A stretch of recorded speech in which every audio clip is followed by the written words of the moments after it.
예루살렘에서부터 시작된 복음이 온 유대 사마리아 그리고 땅끝까지 점점 흐릅니다. 그 땅끝 복음을 향하여서 본격적인 선교의 문이 안디옥 교회에 열리게 되죠.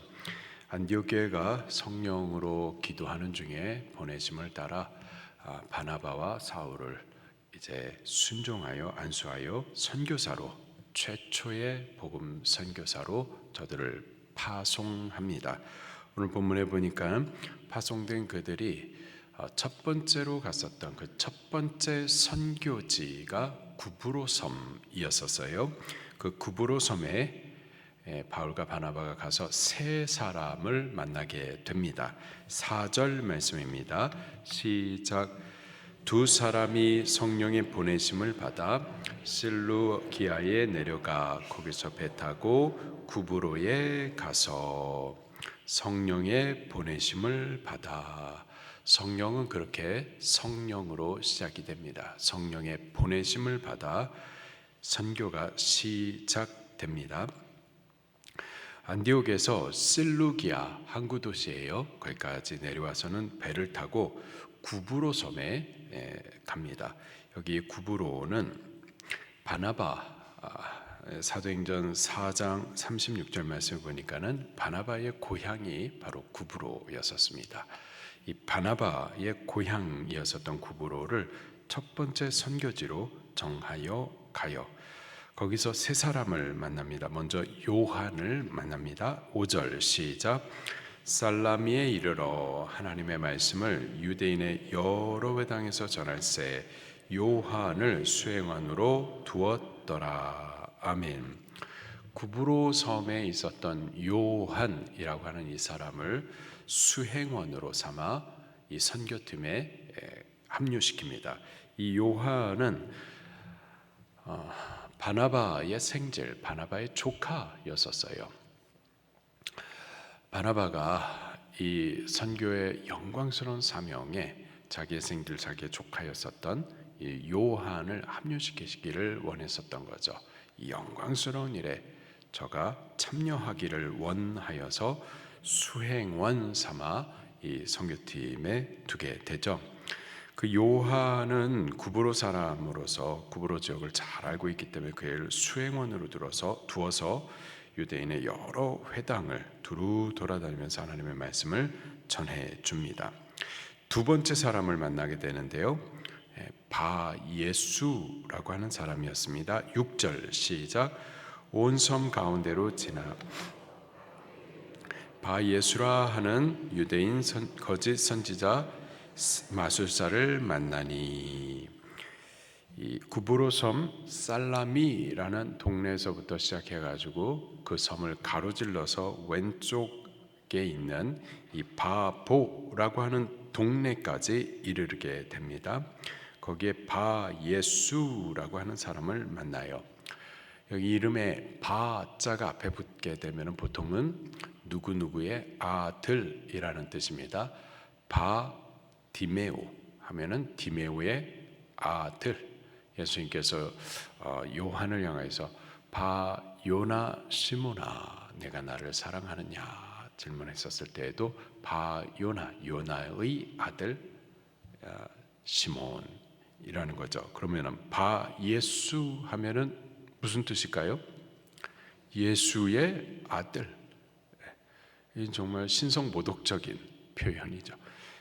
예수의 아들이라고 스스로를 그렇게 칭하면서 거짓 선지자 노릇을 했었던 겁니다.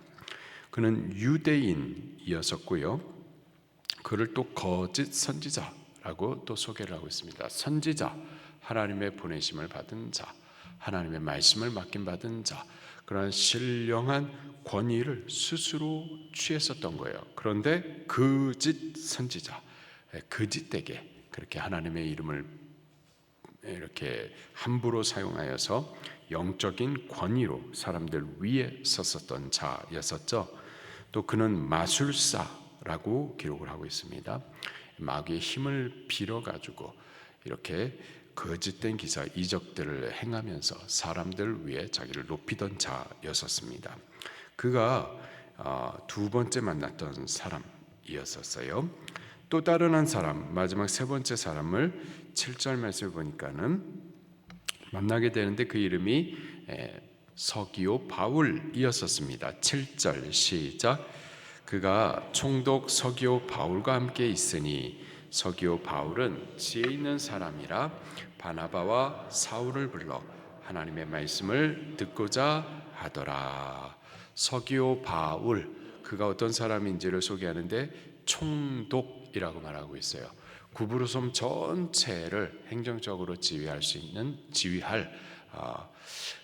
이 로마가 파송한 그 구브로섬 최고의 권위자, 최고의 높은 사람이 바로 이 서기오 바울이었었습니다. 그가 구브로섬의 최고 높은 자로서 구브로섬 전체를 다스리고는 있었지만, 그러나 실질적으로 그 뒤에서 그 섬 전체를 장악하고 있었던 자는 이 엘루마였었던 거죠. 바예수라고 부르는 이 거짓 선지자가 이 총독 서기오 바울 뒤에서 영적으로 그 섬과 바울을 다스리고 있었던 겁니다. 자, 그런데 이 서기오 바울은 지혜 있는 사람이라고 소개를 하고 있어요. 저가 지혜 있는 사람이라고 소개된 이유는 그 뒤에 또 이어지는데 바나바와 바울을 불러서 하나님의 말씀을, 진리를, 복음을 듣고자 알고자 했었기 때문이죠. 지혜로운 자는 진리를 알고자 하는 자입니다.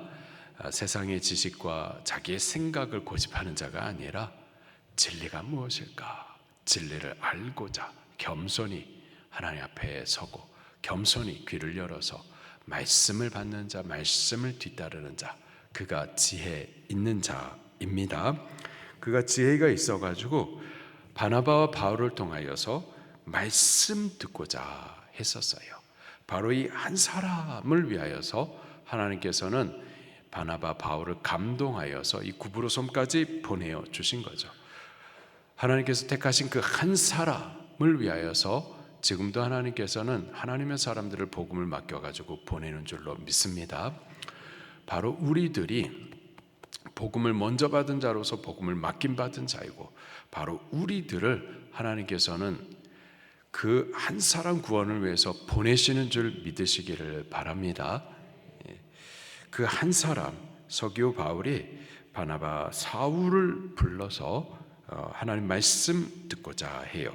자, 그랬더니 이 거짓 선지자 바예수라고 하는 엘루마가 그것을 또 적극적으로 반대하죠. 8절 말씀입니다. 시작.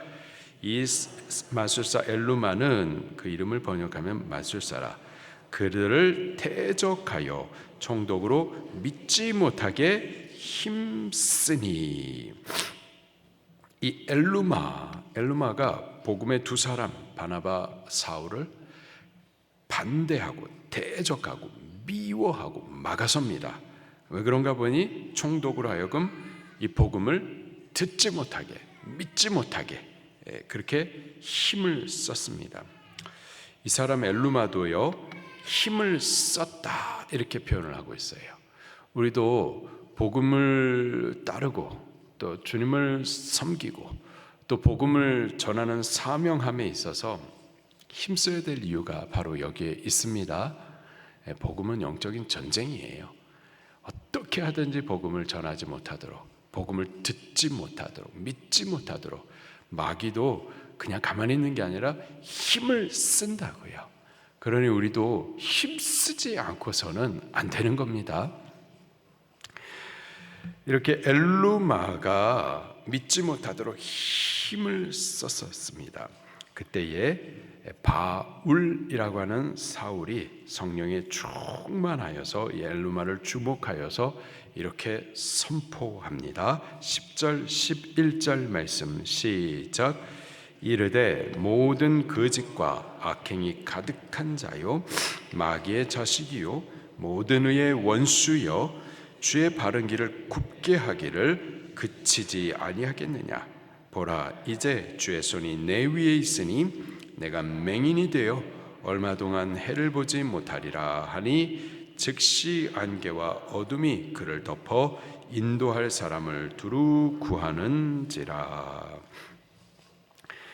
바울이라고 하는 사울 안에 하나님의 성령이 충만했었습니다. 그 바울을 통하여서 이 엘루마를 향한 하나님의 권위 있는 말씀이 선포가 되어져요.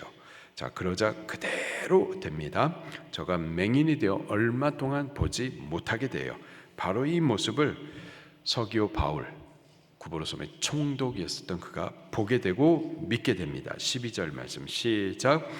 이에 총독이 그렇게 된 것을 보고 믿으며 주의 가르침을 놀랍게 여기니라. 아멘. 그 되어진 표적을 인하여서 믿게 되어지고 또 그의 마음이 열림으로 인하여서 바울과 바나바가 전해주는 하나님의 말씀의 가르침을 듣고 믿고 또 놀랍게 여기며 이 바울을 통하여서 구브로섬에 하나님의 복음의 문이 열리게 되죠. 할렐루야. 이 첫 번째 선교지였었던 구브로섬, 그 구브로섬의 영적인 전쟁의 승리와 함께 그 섬을 향한 하나님의 나라가 세워지게 됩니다. 여기 서기오 바울, 이 사람은 구브로섬의 문과 같았던 사람이에요. 이 사람이 열릴 때 구브로섬 전체 복음과 구원의 문이 열리게 되는 거죠. 이 문이 열리기까지 그냥 됐었던 것은 아니고 엘루마라고 하는 사람이 이 문을 지키고 서 있었던 거고, 바나바와 바울은 복음을 들고서 이 문을 열고자 이 구브로까지 오게 된 거죠. 엘루마와 이 선교팀, 이 두 사이에 영적인 전쟁이 있었던 겁니다. 능력 대결이 벌어졌었던 거예요. 그리고 이 전쟁에서 바울과 바나바, 이 선교팀의 능력이 엘루마를 이겼고 그의 승리와 함께 그 땅이 정복되어서 하나님의 나라가 세워지게 된 거죠. 할렐루야. 선교는 영적인 전쟁이에요. 능력 대결입니다. 이기면 영혼을 구원하는 거예요. 그러나 반대로 우리에게 이길 수 없다면, 우리가 이기지 못하면, 이 능력 대결에서 능력이 없어서 이기지 못하면 문이 열리지 않는 겁니다. 복음의 역사가 일어날 수가 없는 거예요. 항상 구원을 하기 전에는 엘루마와 같은 세력을 먼저 이겨야만, 그래야만 그 땅을 우리가 정복하고 그 영혼들을 구원해낼 수가 있는 겁니다. 능력이 어디서부터 나오나요? 말씀에서부터 나오죠. 그리고요, 기도를 통해서 나오는 줄로 믿습니다. 예수님께서 성산에 올라가 계시는 동안에 산 아래에 귀신 가득하고 죄가 가득하고 또 죄와 이 귀신으로 인하여서 고통당한 사람들이 많이 있었었죠. 한 어린아이가 귀신 들려가지고 자주 불에 넘어지고 물에 넘어지고, 불과 물에 넘어지면 어떻게 되는 겁니까? 죽는 거예요. 귀신이 그렇게 역사를 하는 거죠. 그래서 그 아버지가 이 아이를 데리고 와서, 예수님은 안 계시고 예수님의 제자를 찾아간 겁니다. 좀 어떻게든 도와주세요. 이 마귀로부터 구원해 주세요. 근데 예수님의 제자들이 아무것도 할 수가 없는 거예요. 마침 예수님께서 산 아래에서부터 산에서부터 내려오셨습니다. 그리고 이 귀신 들려 있는 아이, 그 아이를 붙들고 있는 귀신을 내어 쫓고 그 아이를 귀신으로부터 자유케 해방케 해주고 구원을 주죠. 저녁이 되어서 제자들이 예수님을 조용히 찾아옵니다. 예수님, 우리는 왜 귀신을 쫓지 못했습니까? 우리는 왜 구원을 하지 못했습니까? 예수님께서 하셨던 말씀이, 이런 이유는 무엇 외에는 없느니라? 기도 외에는 없느니라. 우리의 영혼을 붙들고 있는 이 귀신을 쫓아내고 쫓아낸 이후에 그를 구원해내길 위하여서, 이러한 영적 전쟁의 승리, 능력을 위하여서는 기도 외에는 없는 거예요. 우리 교회 기도하셔야만 합니다. 한국 교회는 기도했었어요. 무릎 꿇고 기도했었습니다. 우리 어머니들이 비가 와도 눈이 와도 이 새벽을 깨워가지고 기도의 전에 올라와서 하나님의 부르짖어 기도했어요. 우리 어린 자녀들을 등에 메고 손에 잡고 그렇게 예배 전으로 올라와서 부르짖어 기도했습니다. 그랬기 때문에 대한민국이 이렇게 복된 나라로 일어나기도 하고 그의 자녀들이 손들이 이렇게 복을 누려 살기도 된 거죠. 지금 우리 교회도 기도하면은 승리합니다. 승리하면 이 나라를 붙들고 있는 엘루마와 같은 권세 이깁니다. 그리고 이기면 땅을 정복하게 되는 거예요. 이 땅에 하나님의 나라가 세워지게 되는 줄로 믿습니다. 우리 교회 기도하십시다. 우리 수지방주교회 나라 민족을 위해서 이번 한 달 동안 더 집중해서 기도하십시다. 우리가 기도할 때 나라의 소망이 있는 거예요. 그리고 이 설립 20주년을 맞아서 7월 12일 날 우리가 감사 예배 드리게 될 텐데 기도하십시다. 그날에 박효준 목사님 통하여서 말씀을 받게 될 텐데 하나님의 영광이 가득한 예배, 은혜로 충만한 예배, 위로가 있고 또 기쁨이 가득하기를, 그리고 그날에 이 강단을 통하여서 새로운 언약과 새로운 축복과 새로운 사명과 비전을 맡김받게 되기를 우리 기도하십시다. 기도할 때 능력 있는 교회, 기도할 때 구원의 일들을, 구원의 문들을 열어가는 일들을 맡김받는 교회가 될 줄로 믿습니다.